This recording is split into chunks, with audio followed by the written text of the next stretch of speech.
After 3 years of complete silence, a package arrived at my door with my daughter's return address. Inside was a handwritten letter asking me to co-sign a $400,000 loan for her tech startup and a glossy business plan that listed me as lead investor.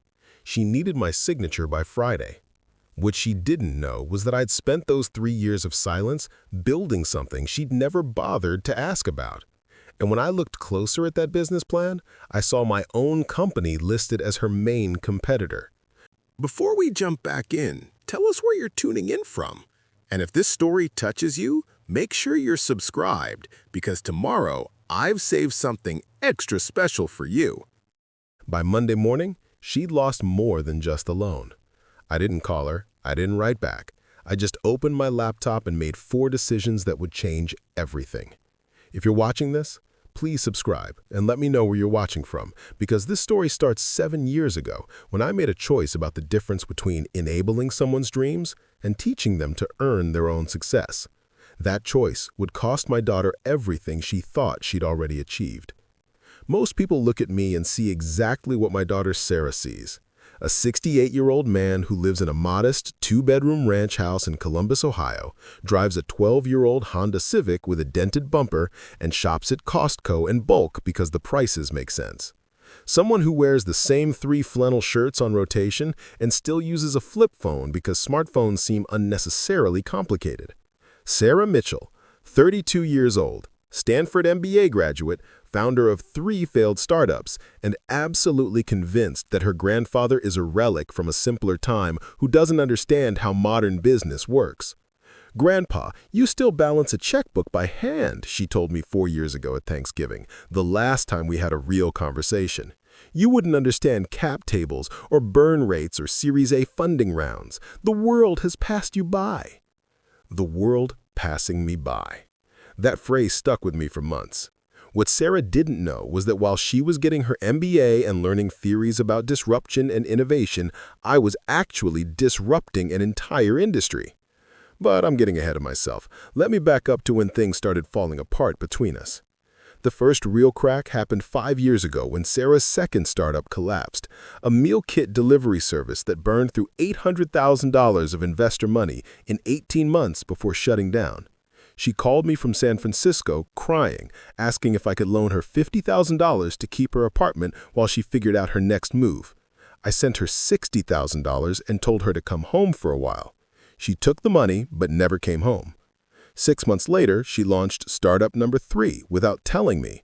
I only found out because my sister mentioned seeing Sarah's face on a billboard in downtown San Diego advertising something called Fresh Start Premium Meal Solutions.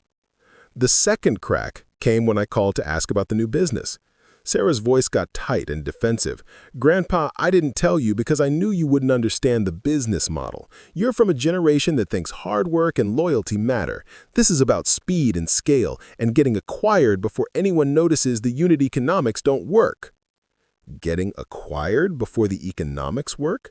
She said it like it was a strategy, not a confession. I asked how she'd funded this new venture. "Silent investors," she said, "people who understand the tech space, people who aren't stuck in the 20th century. I asked if these silent investors knew about the $800,000 she'd lost on the previous business. "That's not relevant," she snapped. "Every successful entrepreneur has failures. Steve Jobs got fired from Apple." I didn't mention that Steve Jobs actually built something that worked before he got fired. The third and final crack came 3 years ago at my wife Eleanor's funeral. Sarah showed up late, stayed for 20 minutes, and spent most of that time on her phone texting with investors about her latest pivot. When I asked her to put the phone away during the service, she looked at me like I'd asked her to cut off her arm. "Grandpa, I'm closing a deal." "Grandma would understand. This is a $2 million bridge round. I can't just ignore my phone." Eleanor would have understood that her granddaughter couldn't spend 90 minutes away from her phone to honor the woman who'd helped raise her. After the funeral, as people gathered at our house, Sarah cornered me in the kitchen. She'd brought printed documents. "Grandpa, I need to talk to you about something important." I was arranging sandwiches on a tray. People were in my living room sharing stories about my wife of 43 years, and Sarah wanted to talk about something important that wasn't Eleanor. She spread the papers across my kitchen counter right next to the potato salad. It's about your assets, your house, your savings, whatever you've got. You're 65 now. You need to think about legacy planning. Legacy planning at my wife's funeral. What kind of legacy planning? Well, she said, pulling out more papers, I've been talking to a financial advisor. You're sitting on about $300,000 in home equity, probably another $200,000 in savings and retirement accounts. That's $500,000 doing nothing. $500,000 doing nothing while I paid my mortgage and bills and lived my life? Sarah, this isn't the time. Actually, it's the perfect time. You're thinking about mortality now. You're thinking about what matters. And what matters is making sure your assets don't just sit there losing value to inflation. I looked at my granddaughter, really looked at her, and saw someone I barely recognized. What are you suggesting? I'm suggesting you could invest in Fresh Start, become a founding investor. You'd own 8% of the company. When we exit, that could be worth $5 million, maybe $10 million. When you exit, I repeated, not if, when? She smiled like she was doing me a favor. Grandpa, I'm giving you first access to this round because you're family. My other investors are fighting to get in. I asked the obvious question. If your other investors are fighting to get in, why do you need money from a 65-year-old man on the day of his wife's funeral? Her face got red. Why not? Because you're asking me to risk my home and retirement on a business that hasn't proven it can make money. I've made plenty of money.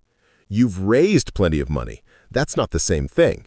She grabbed the papers off the counter. This is exactly why I didn't want to involve you. You don't understand modern business. You think companies need to be profitable. That's such a boomer mentality. I watched my granddaughter stuff papers into her designer bag, the one that probably cost more than my monthly mortgage payment. Sarah, have you ever actually made a profit?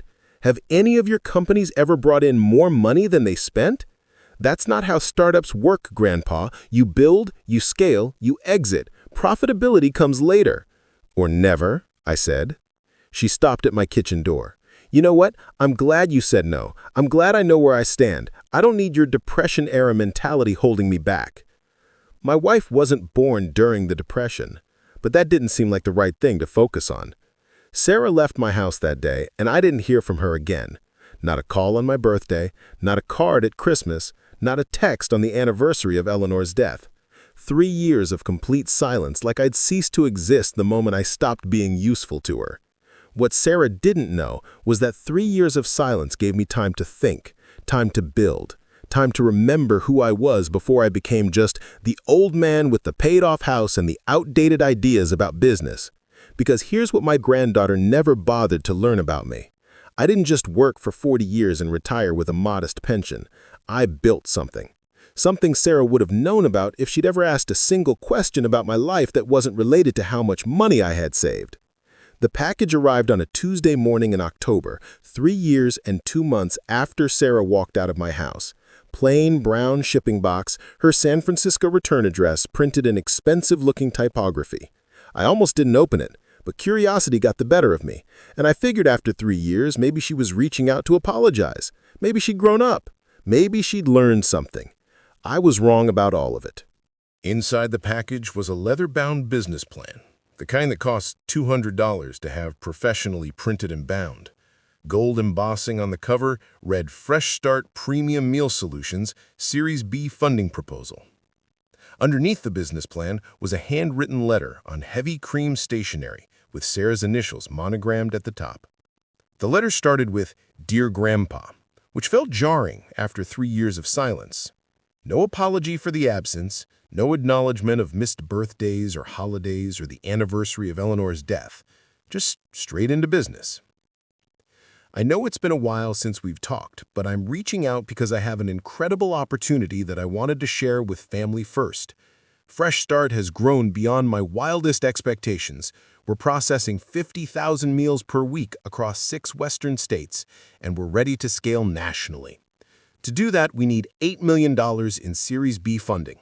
I'm offering you the chance to co-sign a $400,000 loan as lead family investor. Your credit score and home equity make you the perfect guarantor, and in exchange, you'd receive 3% equity in a company valued at $40 million. When we exit in 18 to 24 months, your $400,000 guarantee could be worth $3 million or more. Co-sign. A $400,000 loan. Preparing and narrating this story took us a lot of time, so if you are enjoying it, subscribe to our channel. It means a lot to us. Now back to the story.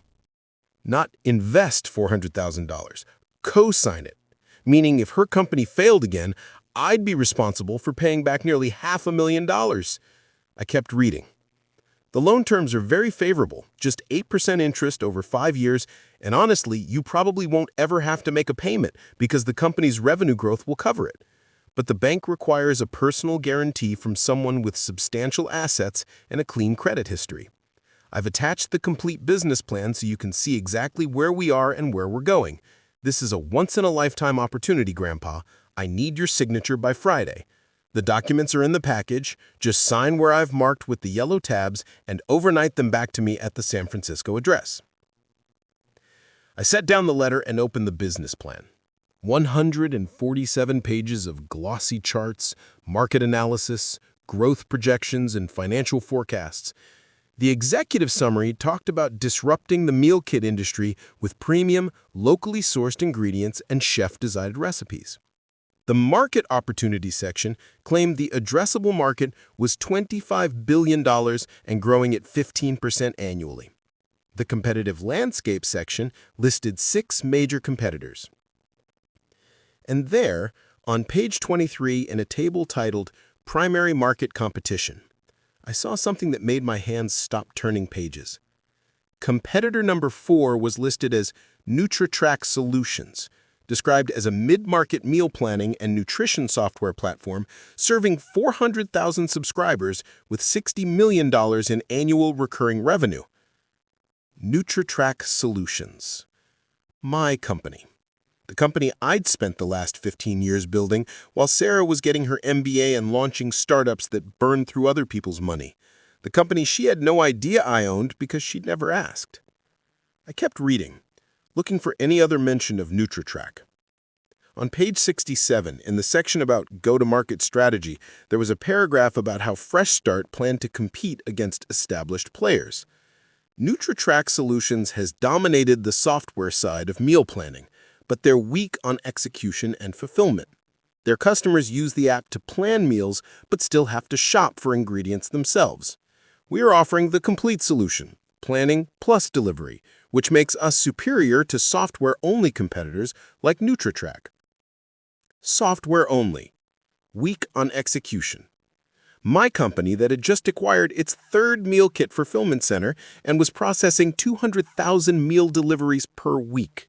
The company that had been intentionally quiet about its expansion into physical meal delivery because we wanted to lock down supply chains and distribution partnerships before competitors noticed. I turned to the financial projection section. Sarah's plan showed Fresh Start growing from $12 million in current annual revenue to $100 million within 3 years.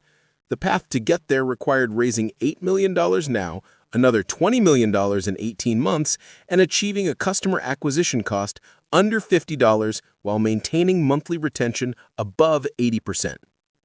The numbers were ambitious. They were also completely unrealistic based on the actual economics of the meal kit business.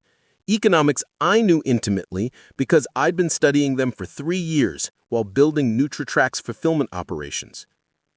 I pulled out my own laptop, the one Sarah thought I barely knew how to use, and opened the NutriTrack executive dashboard.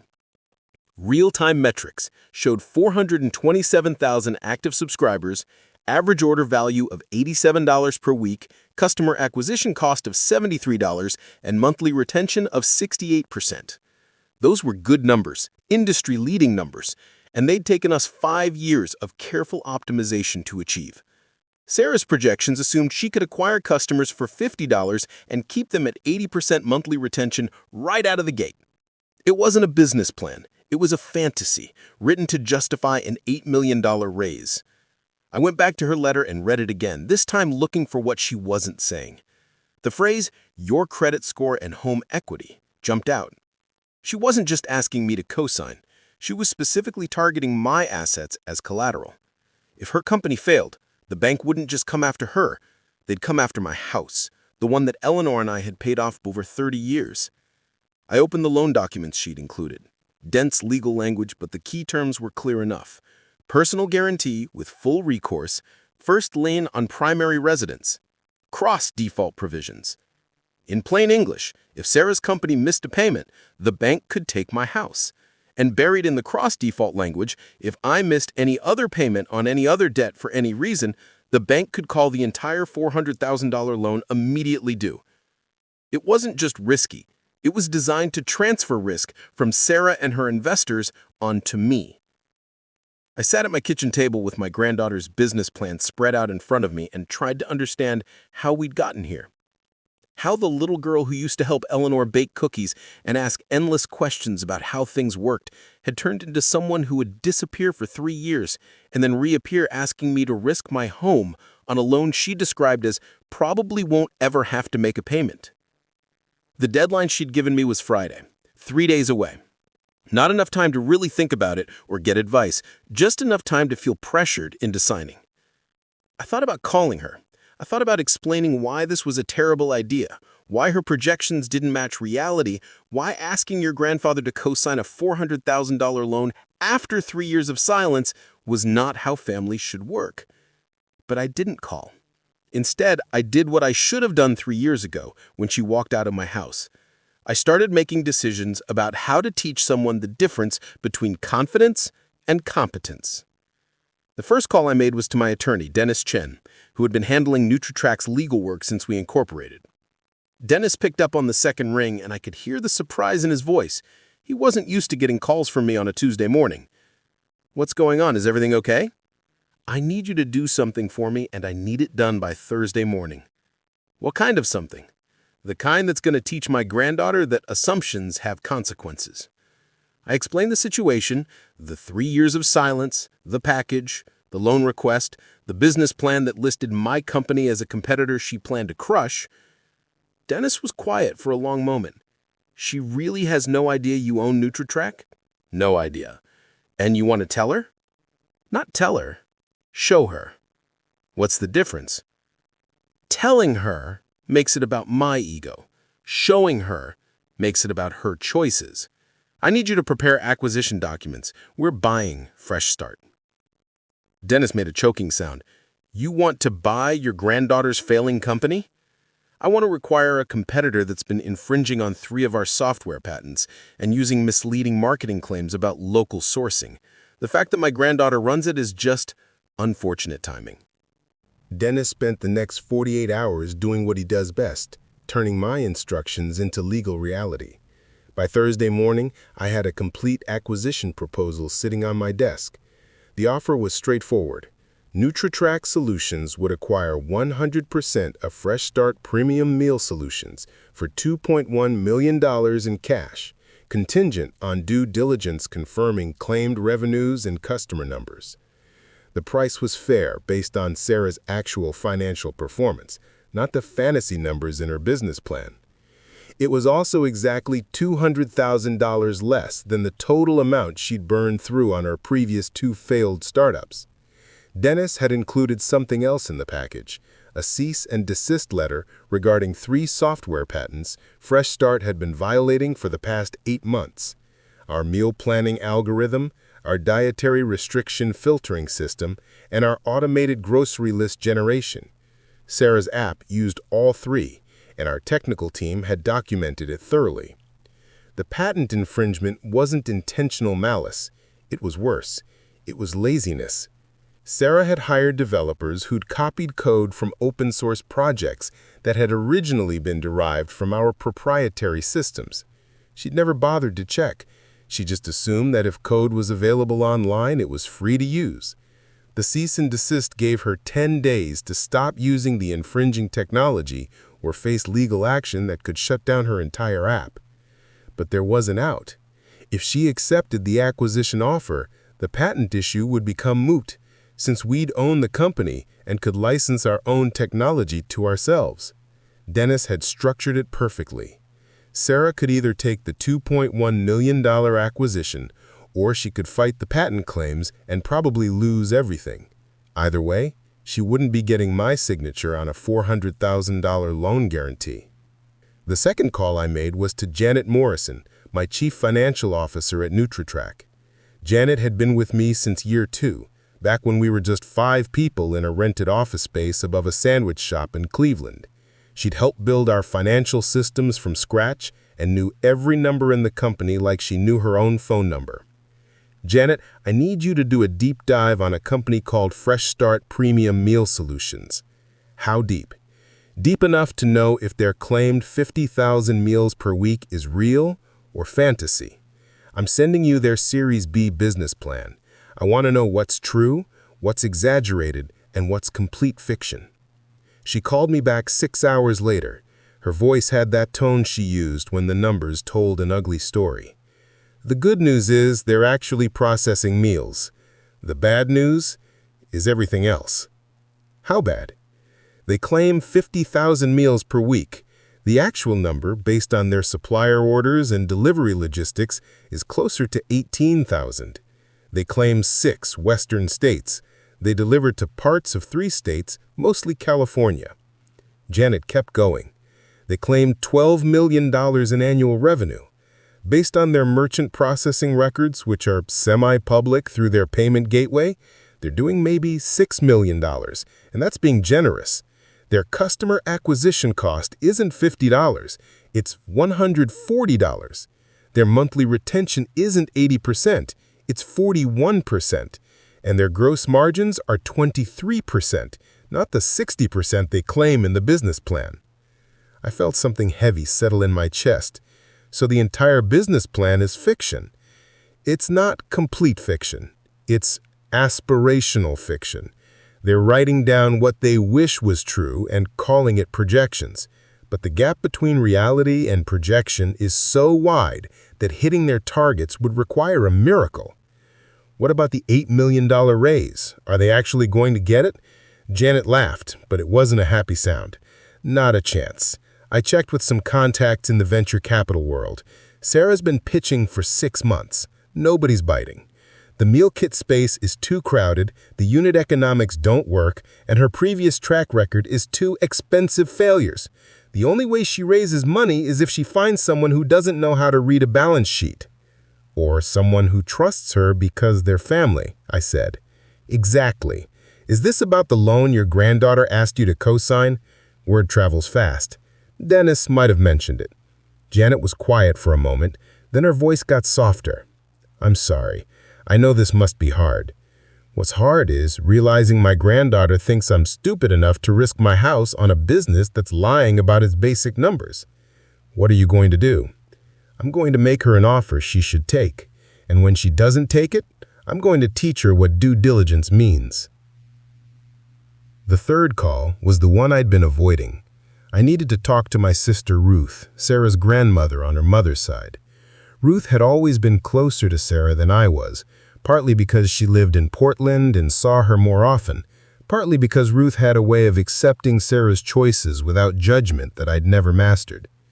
Ruth answered on the first ring, and I could hear traffic in the background. I'm walking to lunch. What's wrong? You never called during the day. I told her about the package, the loan request, the business plan, the patent infringement, and the acquisition offer I was preparing. Ruth listened without interrupting, which was unusual for her. When she finished, she was quiet for so long I thought the call had dropped. Ruth? I'm here. I'm just thinking about what Eleanor would say if she were alive to see this. She'd probably say I should sign the loan and support my granddaughter's dreams. Ruth laughed sadly. No, she wouldn't. Eleanor would say exactly what I am about to say. Sarah needs to learn that actions have consequences, and you're the only person in her life who's ever tried to teach her that. Her parents won't do it. They've been enabling her for 32 years. Someone has to. Ruth paused, and I heard a car horn in the background. But I need you to be honest with yourself about something. What's that? Is this about teaching Sarah a lesson, or is it about punishing her for not caring about you after Eleanor died? The question hit harder than I expected. I don't know. That's fair, but you need to figure it out before you send that acquisition offer, because one of those motivations is going to help her grow, and the other is just going to destroy whatever relationship you have left. How do I know which is which? If you're doing this to show her she can't treat people badly and expect no consequences, that's teaching. If you're doing this to make her feel the way you felt when she ignored you for 3 years, that's revenge. And revenge never taught anyone anything except how to be more bitter. I sat with that for a minute. Then I asked the question I really needed answered. Ruth, when did she stop being the kid who wanted to learn how everything worked? When did she turn into someone who only sees people as resources? Ruth sighed. I don't know. Maybe it happened gradually. Maybe it was business school. Maybe it was the startup culture where lying about your numbers is called growth hacking and burning other people's money is called being scrappy. Or maybe she's scared. Scared of what? Scared of being ordinary. Scared of admitting that her expensive education and 3 failed companies means she might not actually be the next tech genius. Scared of being 32 years old with nothing to show for it except debt and broken promises. So she's doubling down, asking you to risk everything so she doesn't have to admit she was wrong. That makes it worse, I said. How does that make it better? It doesn't make it better, but it makes it understandable. And if you're going to help her, you need to understand what you're actually dealing with. You're not dealing with a con artist. You're dealing with a scared kid who's in way over her head and doesn't know how to ask for help without admitting failure. Can I help someone who won't admit they need help? Not until they hit bottom. And right now, Sarah's still convinced she can charm or manipulate her way out of this. Your acquisition offer might be the thing that finally shows her the bottom is real. I thanked Ruth and hung up. Then I sat at my kitchen table and thought about the difference between teaching and revenge, between helping and enabling, between letting someone fail and letting them fall so hard they can't get back up. Friday morning came, the deadline Sarah had given me for returning the signed loan documents. Instead of a signature, I sent her 2 packages via overnight courier. The first package contained the acquisition offer, $2.1 million cash for 100% of Fresh Start, contingent on standard due diligence, with a 72-hour acceptance deadline. The second package contained the cease and desist letter regarding patent infringement, with a 10-day compliance deadline. I didn't include a personal letter. I didn't explain my reasoning. I just let the documents speak for themselves. Then I waited. Sarah's response came 14 hours later at 11:47 p.m. on Friday night. Not a phone call, not a professionally written letter, a text message to my flip phone, the one she'd mocked for years as embarrassing and outdated. The message was all capital letters. What the hell is this? You're trying to steal my company after I gave you the opportunity to invest? This is unbelievable. I didn't respond. 3 minutes later, another text. I know what you're doing. You're jealous that I built something successful and you never did. This is pathetic. Then another. Your lawyer sent patent infringement claims? Are you serious? You're going to sue your own granddaughter? The texts kept coming, each one angrier than the last, each one revealing more about how Sarah saw the situation. She genuinely believed I was the villain in this story, that I was trying to sabotage her success out of jealousy or spite, that my acquisition offer was theft rather than a fair market valuation of a struggling company. At 12:30 a.m., my phone rang. I let it go to voicemail. Sarah's voice on the recording was shaking with rage. "Grandpa, I don't know what you think you're doing, but you need to stop. I have investors ready to close the Series B. Your little stunt with the patent claims is going to kill the deal. Is that what you want? You want me to fail? You want me to lose everything I've worked for because I wouldn't give you equity 3 years ago? Call me back. We need to talk about this like adults." The message ended with a sound that might have been a sob or might have been fury. I still didn't call back. Saturday morning brought a different approach, an email from Sarah's attorney, someone named Mitchell Brennan from a San Francisco firm that specialized in startup law. The email was professional but aggressive. "Mr. Chen has forwarded your acquisition proposal and patent claims to our office. After reviewing the materials, we have significant concerns about both the valuation methodology and the validity of the patent claims. The acquisition offer substantially undervalues Fresh Start based on current growth trajectory and market position. We believe a fair valuation would be in the range of $15 to $20 million, not the $2.1 million proposed." The email continued for 3 paragraphs about why NutriTrack's patents were either invalid or not infringed, citing case law and technical arguments that sounded impressive but were mostly nonsense. The conclusion demanded that we withdraw both the acquisition offer and the patent claims within 48 hours or face countersuits for tortious interference and abuse of process. Dennis called me after he received a copy of the same email. "This Brendan guy's bluffing. His arguments about the patents are garbage, and he knows it. But he's doing what Sarah's paying him to do, which is sound scary and buy her time." Time for what?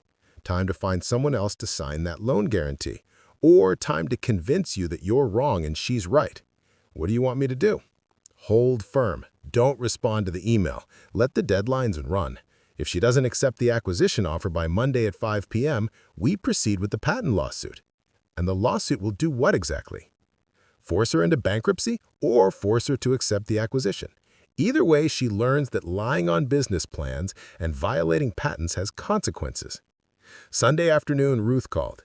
"Sarah's been calling me every hour since Friday night. She's hysterical. She thinks you've lost your mind." What's she saying? She's saying you came out of nowhere with this hostile takeover attempt. She's saying you're using patent claims you invented just to hurt her company. She's saying you offered you an amazing investment opportunity and you responded by trying to destroy her company. Ruth paused. She really has no idea, does she? No idea about what? About NutriTrack, about what you've built, about the fact that you're not some retired guy with a paid-off house. She thinks you're doing this out of spite with money you don't have. I've never told her about the company. Why would I? She never asked about my life. She only called when she needed money. Well, she knows now, or she will when she actually reads the acquisition documents instead of just reacting to them. Has she read them? Ruth laughed. Sarah doesn't read things that disagree with her worldview. She reads the summary, sees a number she doesn't like, and decides the whole thing is an attack. Monday morning at 9:15 a.m., Sarah showed up at my house. I saw her Tesla pull into my driveway, the car she'd bought with money from her last funding round, back when she still had investors who believed her projections. She got out wearing what I recognized as her meeting outfit: expensive blazer, designer jeans, heels that probably cost more than my monthly grocery budget. She looked exhausted, dark circles under her eyes, hair pulled back in a messy ponytail, hands shaking as she knocked on my door. I opened it, but didn't invite her in. We stood in the doorway like strangers. "Grandpa, we need to talk." "Okay. Can I come in?" "Sarah, you haven't been in this house in 3 years. You missed every holiday, every birthday, every anniversary of your grandmother's death. And then you sent me a package asking me to risk my home on a loan for a company that's lying about its basic numbers? Why would I invite you in now?" Her face crumbled. "I know I messed up. I know I should have stayed in touch. But this is my company. This is everything I've worked for. You can't just take it." "I'm not taking it. I'm offering to buy it for more than it's worth based on actual performance." Sarah's voice got sharp again. "It's worth way more than $2.1 million. According to who? According to market comparables, according to growth trajectory, according to every investor I've talked to. Show me one investor who's offered you $2.1 million. Show me one term sheet from the past 6 months." She couldn't, because there weren't any. "Sarah, I've seen your real numbers, not the fantasy projections in your business plan. Your actual merchant processing records, your actual supplier orders, your actual customer retention. You're doing $6 million in revenue, not $12 million. You're processing 18,000 meals per week, not 50,000. And your unit economics are so bad that every meal you deliver loses money. That's not true." "It is true. And the Series B you're trying to raise? It's not happening. You've been pitching for 6 months with no takers. The only way you get funding is if you find someone who doesn't know how to read a balance sheet. Someone like your grandfather who you haven't talked to in 3 years. Sarah's hands were shaking harder now. "How do you know all this? How do you have access to my supplier orders and merchant processing?" "Because I own a company that competes with yours. And when competitors make acquisition offers, they do due diligence." "What company? What are you talking about?" I pulled out my phone and showed her the NutriTrack Solutions website. The homepage showed our current subscriber count, 431,000 active users. Our meal delivery network, 47 states. Our annual revenue, $73 million. Sarah stared at the screen like it was written in a foreign language. "This is your company?" "I've owned it for 15 years, built it from nothing. We're the competitor listed on page 23 of your business plan, the one you called weak on execution and fulfillment." Her face went white. "Oh my God. The one you said you were going to crush with your superior complete solution. Except we're not weak on execution. We've been quietly acquiring fulfillment centers and delivery networks for 3 years. We process 200,000 meals per week, and we're profitable." Sarah sat down hard on my front steps. Her voice came out as a whisper. "Why didn't you tell me?" "You never asked. In 3 years you called me once. It was to ask for money. You never asked about my life, my work, my plans. You just assumed I was some retired guy with nothing better to do than bankroll your failing startups. I wasn't trying to—" "I know what you were trying to do. You were trying to find the easiest source of capital, and you thought your grandfather would be easy because you assumed I was unsophisticated and desperate to be part of your success." Sarah looked up at me with tears running down her face. "What happens now?" "Now you have until 5 p.m. to accept my acquisition offer, or the patent lawsuit proceeds and you'll be out of business in 90 days. "You're really going to do this?" "I'm really going to teach you that due diligence matters, that honesty matters, and that you can't build a business on lies and other people's money forever." Sarah didn't accept the acquisition offer by 5 p.m. Monday. Instead, her attorney sent another aggressive email, threatening countersuits and claiming they'd found investors ready to fund the Series B at a $50 million valuation.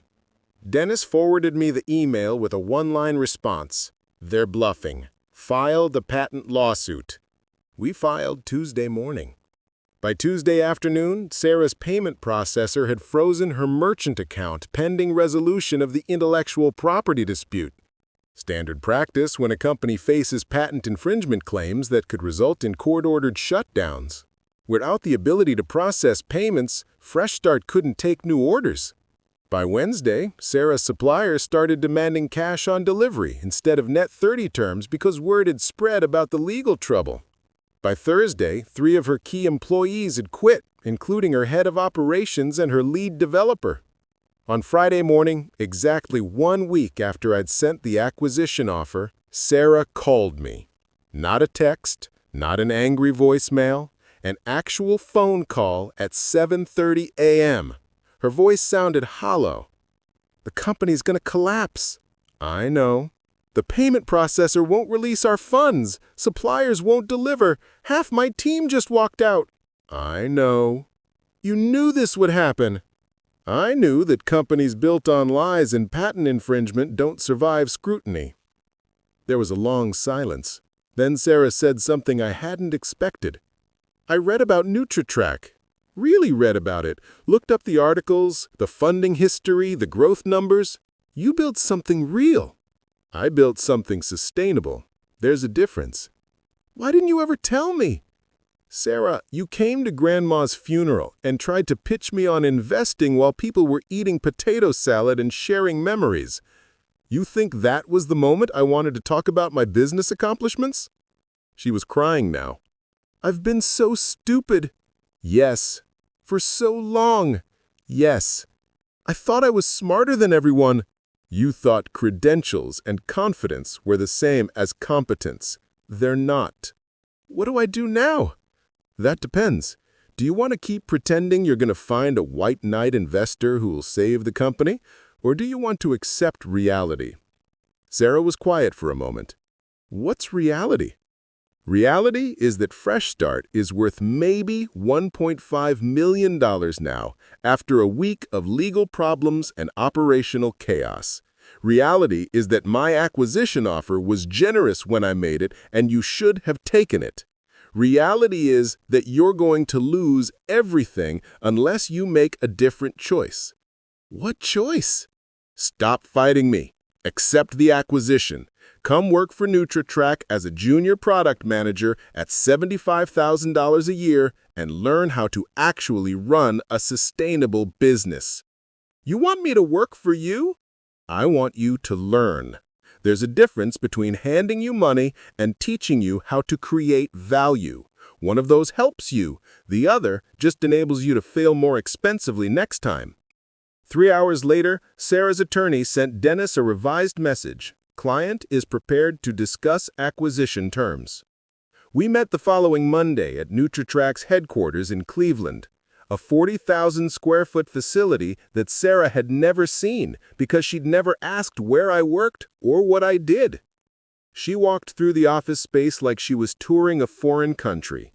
83 employees working at standing desks, walls covered with real-time dashboards showing subscriber growth and delivery metrics, a test kitchen where our culinary team developed new meal plans. "This is what a real company looks like," I told her as we walked past the customer service team. Profit margins displayed on monitors, retention metrics tracked daily, actual customers paying actual money for actual value.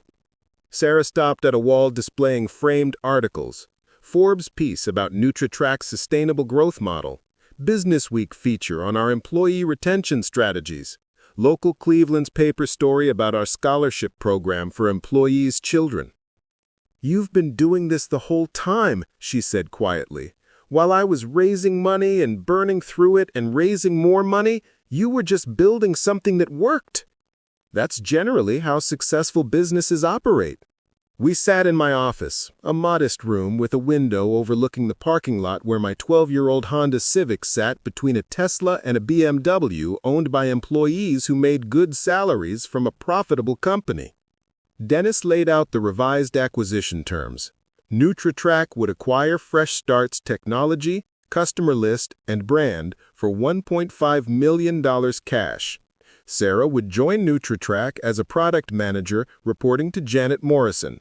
Salary of $75,000 a year, no equity, no special treatment. She'd have to reapply for promotions like every other employee.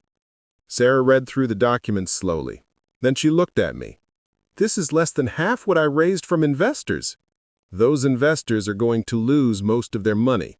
That's what happens when you invest in companies with bad unit economics and dishonest projections." "What about the people who believed in me?" "What about them? They did due diligence, or they should have. They looked at your track record of 2 failures and decided to bet on you anyway. Sometimes those bets don't work out." Sarah's hand was shaking as she held the pen. "If I sign this, I'm admitting I failed." "You failed 3 weeks ago when you sent me a business plan full of lies. This is just making it official." She signed. The acquisition closed on October 30th. By November 15th, we'd integrated Fresh Start's 18,000 actual customers into the NutriTrack platform and shut down the redundant operations. Sarah started her job as a product manager on November 20th. I watched her drive to the office that first morning in her Tesla, parking it in a lot full of sensible sedans and economical SUVs owned by people who lived within their means. The first 3 months were hard for her. She'd never had a boss who expected her to justify her decisions with data. She'd never had to sit in meetings where her ideas were challenged by people who understood the actual economics of the business. She'd never had to admit when she was wrong or learn from people she'd previously considered beneath her. But slowly, something changed. I'd see her staying late to review customer feedback reports. I'd hear her asking Janet questions about margin analysis and customer acquisition costs. I'd watch her in the meetings, listening more than talking, taking notes instead of pitching big visions. 6 months into her job, Sarah asked to meet me after work. We sat in my office as the sun set over Cleveland. She'd brought a folder of documents. "Grandpa, I've been working on something. I want to show it to you before I present it to the product team." It was a proposal for a new feature, a meal flexibility option that would let customers swap ingredients they didn't like without breaking the nutritional balance of the recipe. The proposal included customer research data, cost analysis, technical feasibility assessment, and projected impact on retention. It was thorough. It was realistic. It was actually good. "This is solid work," I told her. "Thank you." I learned from watching Janet, she never presents an idea without data to back it up. Sarah looked out the window at the parking lot. "I used to think data was boring. I thought vision and passion were what mattered. You thought confidence could replace competence." I did, And I was wrong about everything. She turned back to me. I'm sorry. For which part? For all of it. For disappearing after Grandma died, for only calling when I needed money, for trying to manipulate you into co-signing that loan, for thinking you were stupid because you drove an old car and lived simply, for never asking about your life or your work, for being the kind of person who had to lose everything before she could learn anything. I nodded. Apology accepted. Really? Really? But Sarah, you understand why I did what I did, right?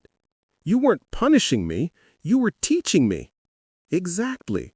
If I'd signed that loan guarantee, what would you have learned? That I could manipulate you, that family exists to bail me out, that I never have to face consequences because someone will always rescue me. And instead, I learned that actions have consequences, that business requires more than confidence and charisma, that the difference between revenue and profit matters, that you can't build something sustainable on other people's money and your own lies. She smiled sadly. I learned all of that the hard way. That's the only way most people learn it. We sat quietly for a moment. Then Sarah said, I saw you put $50,000 into the Employee Scholarship Fund last month. Janet mentioned it in the staff meeting. I've been doing that for years. Why? Because good employees are the foundation of a good company, and investing in their families means they stay longer and work harder and build something with me instead of just for me. It's not charity, it's strategy. Sarah pulled out her phone and showed me something. I started a savings account. I'm putting $500 a month into it. At $75,000 a year, that's all I can afford right now after rent and expenses. But I'm going to keep doing it until I have enough to pay back at least some of what you spent on my failed companies. You don't have to do that. I know, but I want to. Not because I think it'll make us even, it won't, but because I need to prove to myself that I can actually save money instead of just spending other people's. I looked at my granddaughter and saw someone I recognized again. Not the... Up next, you've got 2 more standout stories right on your screen. If this one hit the mark, you won't want to pass these up. Just click and check them out. And don't forget to subscribe and turn on the notification bell so you don't miss any upload from us.